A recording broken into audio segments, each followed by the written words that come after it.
जय श्री हरी भक्तांनो.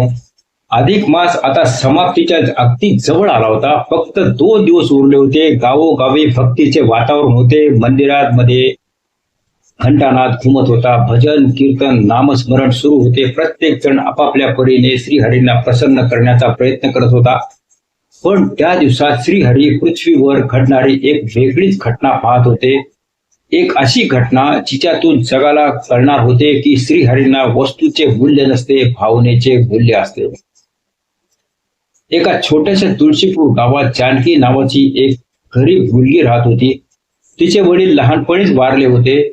आई आजारी होती. घरात प्रचंड गरिबी होती. अनेकदा 2 वेळचे जेवणही मिळत नसे. पण एक गोष्ट मात्र त्यांच्या घरात कधी कमी नव्हती, ती म्हणजे श्रीहरींवरील श्रद्धा. घरासमोर एक छोटी तुळस होती. जानकी रोज तिची सेवा करायची, पाणी घालायची, प्रदक्षिणा घालायची आणि श्रीहरींचे नाम घ्यायची. ओम नमो भगवते वासुदेवाय. त्या राज्याचा राजा अत्यंत श्रीमंत होता. अधिक मास संपत असल्याने त्याने भव्य यज्ञ आयोजित केला. देशभरातील विद्वान आले. मोठमोठे दान दिले गेले. सोन्याच्या मोहरा, चांदीचे कलश, रत्ने, मौल्यवान वस्त्रे. संपूर्ण राज्यात त्या यज्ञाची चर्चा होती. लोक म्हणत होते यावेळी श्रीहरी सर्वात जास्त प्रसन्न राजावरच होतील. जानकीनेही ती बातमी ऐकली. तिच्या मनात विचार आला, मीही श्रीहरींना काही अर्पण करावे. पण तिच्याकडे काहीच नव्हते. ना पैसा, ना दागिने, ना वस्त्रे. ती दुःखी झाली. रात्रभर तिला झोप लागली नाही. दुसऱ्या दिवशी तिने आईला विचारले, आई, माझ्याकडे श्रीहरींना देण्यासाठी काहीच नाही, मी काय अर्पण करू? आई हसली. बाळा, श्रीहरींना वस्तू नको असतात, त्यांना प्रेम हवे असते. तुझ्याकडे जे आहे ते दे. जानकी विचार करू लागली, तिच्याकडे खरंच काय होते. अचानक तिची नजर तुळशीकडे गेली. त्या क्षणी तिच्या मनात प्रकाश पडला. माझ्याकडे तुळशी आहे, हीच श्रीहरींना अर्पण करेन. तिने प्रेमाने एक सुंदर तुळशीपत्र तोडले, ते हातात घेतले आणि मनोमन म्हणाली, हे श्रीहरी, माझ्याकडे एवढेच आहे, कृपा करून स्वीकारा. जानकी यज्ञस्थळी पोहोचली. तेथे प्रचंड गर्दी होती. सर्वत्र वैभव दिसत होते. मोठमोठे दाते आपल्या भेटवस्तू अर्पण करत होते. जानकी घाबरली. तिच्या हातात फक्त एक तुळशी पत्र होते. लोक तिच्याकडे पाहून हसू लागले. ही काय अर्पण करणार? तुळशीचे एक पान इतक्या मोठ्या यज्ञात? जानकीचे डोळे पाणावले, पण ती मागे फिरली नाही. तेवढ्यात एक वृद्ध संत तिच्या जवळ आले. त्यांच्या चेहऱ्यावर दिव्य तेज होते. ते म्हणाले, बाळ, का रडतेस? जानकीने सर्व सांगितले. संत प्रेमाने म्हणाले, प्रेमाने अर्पण केलेले एक तुळशी पत्र अहंकाराने दिलेल्या सोन्यापेक्षा श्रेष्ठ असते. हे ऐकून जानकीच्या मनाला धीर आला. यज्ञाची पूर्णाहुती सुरू झाली. राजा पुढे आला. त्याने सोन्याने भरलेला कलश अर्पण केला. सर्वांनी टाळ्या वाजवल्या. मोठमोठे ताते पुढे आले. ज्यांनी मौल्यवान भेटवस्तू अर्पण केल्या. आणि शेवटी जानकीची वेळ आली. तिचे हात थरथरत होते. तिने प्रेमाने ते तुळशीपत्र श्रीहरींच्या चरणी ठेवले आणि डोळे मिटले. क्षणभर संपूर्ण सभा मंडप शांत झाला आणि अचानक एक अद्भुत चमत्कार घडला. श्री विष्णूंच्या मूर्तीसमोर ठेवलेले ते छोटेसे तुळशीपत्र सुवर्ण प्रकाशाने चमकू लागले. संपूर्ण यज्ञस्थळ तेजाने भरून गेले. लोक आश्चर्याने पाहू लागले. राजा उठून उभा राहिला. पुरोहित स्तब्ध झाले. तेथे एक प्राचीन सुवर्ण तराजू होता. परंपरेनुसार त्यावर अर्पणांचे आध्यात्मिक मूल्य मोजले जायचे. राजाचे सोने एका पारड्यात ठेवले गेले. दुसऱ्या पारड्यात जानकीचे तुळशीपत्र ठेवले.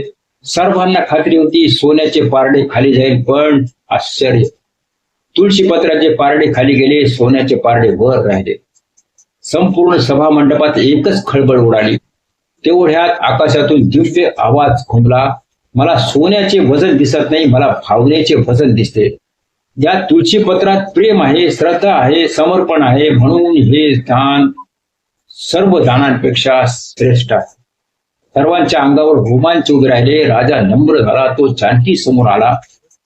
बाळ, आज तू मला खरी भक्ती शिकवलीस. मी सोने दिले, पण तू हृदय दिलेस. राजाच्या डोळ्यात अश्रू आले. त्या दिवसानंतर जानकीच्या जीवनात बदल सुरू झाले. राजाने तिच्या आईच्या उपचारांची व्यवस्था केली. त्यांच्या घरासाठी मदत केली. पण सर्वात मोठी गोष्ट म्हणजे संपूर्ण राज्यात तिच्या श्रद्धेची चर्चा होऊ लागली.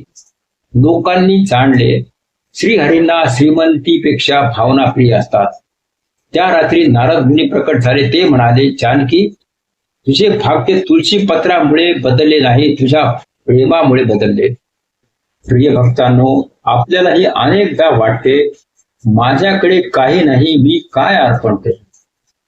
पण श्रीहरी विचारतात, तुझ्या मनात प्रेम आहे का, श्रद्धा आहे का, समर्पण आहे का?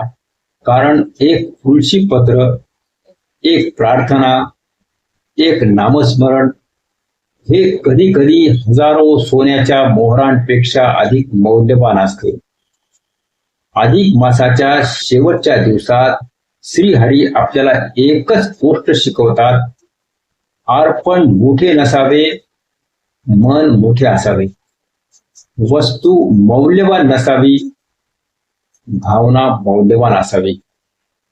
हे श्रीहरी, आमच्या मनात शुद्ध प्रेम निर्माण करा, अहंकार दूर करा आणि तुमच्या चरणी समर्पणाची भावना द्या. त्या रात्री जानकी आपल्या छोट्याशा घरासमोर बसली होती. आकाशात चंद्र मंद प्रकाश देत होता. तिने प्रेमाने तुळशी मातेची प्रदक्षिणा घातली आणि मनोमन श्रीहरींचे आभार मानले.